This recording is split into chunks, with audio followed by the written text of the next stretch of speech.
Hello everybody, and welcome to another fly tying video produced by the folks at AlaskaFlyFish.net. I'm Flashback Max, and today we're going to do a little kind of a spring thing here. We're going to tie a small sort of fry pattern thing, and this is going to be a little different than the ones you're usually probably used to. I have a vise here, a really kind of a wacky Tiemco style hook. It's a TMC 2488H. I actually use it for the infamous pink worm fly.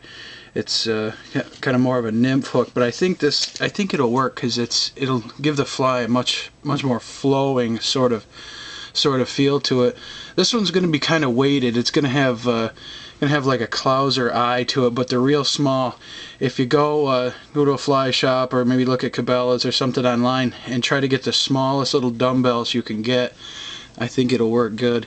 I have these right here, and they're so small you can't even hardly hold them because they're just like almost nothing to them at all.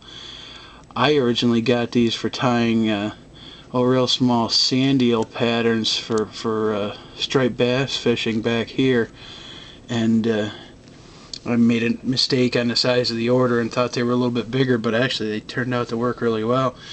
Just like regular tying in of dumbbells, you know, figure eight, and then maybe go under the eye a little bit and kind of bring all those wraps together. But this one's just going to be basically bucktail, and you can put a little flash into it if you want, you know, or whatever. But if I could emphasize one thing with this one and smolt patterns in general, in fry patterns, it's sparseness. I mean, if you think you got it sparse enough, pull a few more hairs out. You should literally almost be able to count the individual strands. Like I started with this, and I'm going to pull a few more out. I can't explain why it makes a fly work better if it's sparse. I honestly don't know. I'll be completely honest with you.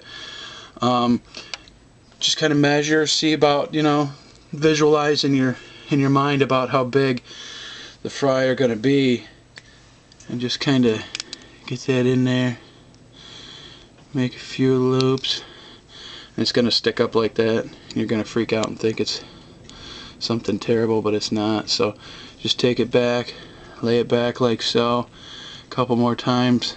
Now my vise, you can flip over like that. If you have to take it out, and we're just going to get a nice well, I'll tell you what, let's just stick a little tiny bit of flash in there. Same basic idea. Really sparse. If it's too much, especially flash, it can put fish off and just not you know, get you any fish. So we'll just put that in there. I only got about maybe 4 or 5 strands, if that. And this is like angel hair, like real, like micro flash almost. Now I'll get that nice little darker sort of top covering for it, like so. Again, if it looks too much, pull some out. Mine looks a little fuzzy and furry here. That's a tough thing about getting good bucktails. You got to sort through them, but once you get them, they're a real asset to have.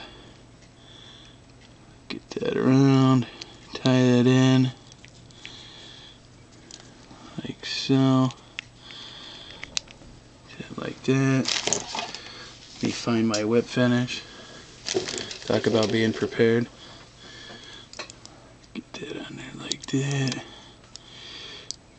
Get a few more, like so. Cut that off. And there you go. Now, this is almost gonna be like a jig, just kind of sitting there floating in the water. I mean, it'll be real, with all this hair back here doing, you know, basically nothing. That'll be real good and effective. You can stick some eyes on there. Like I have this one that I did before. It's a little bit bigger on a little bit different style hook, but you get the idea.